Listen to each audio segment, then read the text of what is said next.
అంటే ఒక super star కదా, సూపర్ స్టార్ నుంచి మహేష్ బాబు నుంచి సినిమా అయితే చూడాలి.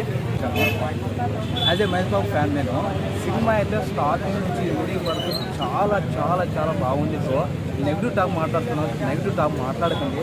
సినిమా అయితే పాజిటివ్గానే ఉంది, పాజిటివ్ వేవ్తోనే వెళ్తుంది. పర్ఫార్మెన్స్ పరంగా చాలా బాగా ఇచ్చారు. మహేష్ బాబు నుంచి మనం కొత్తదనం ఎక్స్పెక్ట్ చేస్తాం. యాజ్ నేను ఒక ఫ్యాన్గా హీరో దగ్గర నుంచే కొత్తదనం ఎక్స్పెక్ట్ చేస్తాను. సో ఈ సినిమాలో గుంటూరు కాలంలో మహేష్ బాబు ఇచ్చిన పర్ఫార్మెన్స్ పాత సినిమా కంటే, అంటే ఇంతకుముందు సినిమా కంటే కొత్తదనం ఉంది ఈ సినిమాలో. చాలా బాగా పర్ఫార్మెన్స్ చేశారు, డ్యాన్స్ పరంగా పర్ఫార్మెన్స్ చేశారు, డెలివరీ పరంగా పర్ఫార్మెన్స్ అంటే చాలా అద్భుతంగా చెప్పారు.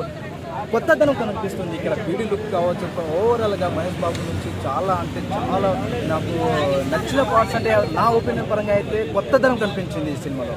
శ్రీలీలతో డ్యాన్స్ అంటే 20 years శ్రీలీల, ఇక్కడ 40 years మహేష్ బాబు డామినేట్ చేశారు.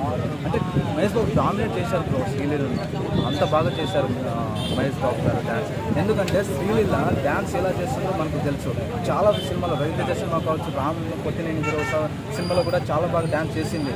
ఈ సినిమాలో కూడా మనకు మహేష్ బాబుకు డ్యాన్స్ చేస్తారా ఈ శ్రీలీల పక్కన అంటే ఎస్, డామినేట్ చేశారు మహేష్ బాబు, చాలా బాగా చేశారు. ఓవరాల్గా ఏంటంటే మనము ఊర్లలో డీజే పైన, ఫోక్ సాంగ్ పైన ఏ విధంగా అయితే మనకు డ్యాన్స్ చేస్తామో, ఏ విధంగా మనకు హ్యాపీనెస్ వస్తుందో ఈ సినిమాలో మహేష్ బాబు పర్ఫార్మెన్స్ కూడా, డ్యాన్స్ కూడా మనకు అదే. కామెడీ ఎలా ఉంది?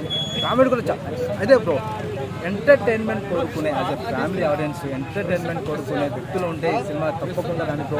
మాస్ ఆడియన్స్ కూడా ఈ సినిమా చూడండి, పాజిటివ్ వైబ్గా వెళ్తుంది, చాలా బాగుంది. నేను ఇచ్చే ఓవరాల్గా రేటింగ్ వచ్చేసి 3 పాయింట్ ఇస్తాను ఈ సినిమాకు. ఎందుకంటే మ్యూజిక్ తమను అందించిన మ్యూజిక్ కూడా చాలా బాగుంది, బ్యాక్గ్రౌండ్ స్కోర్ కూడా చాలా బాగా ఇచ్చారు బ్రో. అక్కడెక్కడ ఏదో మైనస్ అందని చెప్తున్నారు, కానీ ఎక్కడ కూడా మైనస్ లేదు. మంచిగా సపోర్ట్ చేశారు, అంటే మ్యూజిక్ మంచిగా అందించారు. తమన్ సైడ్ నుంచి కూడా చాలా బాగా సపోర్ట్ అందించారు ఈ సినిమాకు. చాలా పాజిటివ్గానే వెళ్తుంది, పాజిటివ్గా చూడండి. ప్రతి ఒక్క ఆడియన్స్కి చెప్తాను, అంటే ఫ్యామిలీ ఆడియన్స్ ఎవరైతే ఉన్నారో, ఎంటర్టైన్మెంట్ కోరుకునే వ్యక్తులు ఎవరైతే ఉన్నారో తప్పకుండా ఈ సినిమా చూడండి. ఈ సంక్రాంతికి పండుగ వాతావరణం లాంటి ఈ సినిమా వచ్చింది గుంటూరు కారం, తప్పకుండా చూడండి. మీకు అందరికీ నచ్చుతుంది. నెగిటివ్గా చూడండి, పాజిటివ్గానే వెళ్ళండి. ఎంటర్టైన్మెంట్ కోరుకునే వ్యక్తులు అయితే వెళ్ళండి, పక్కా అయితే సినిమా అయితే మీకు సాటిస్ఫాక్షన్ ఇస్తుంది. Okay bro. హైలైట్స్ అంటే dance bro, Mahesh Babu dance చేసిన విధానం అండ్ పూజా హెగ్డే డామినేట్ చేసింది శ్రీలీల పర్ఫార్మెన్స్. ఎందుకంటే పూజా హెగ్డే పర్ఫార్మెన్స్ ఎలా ఉంటుంది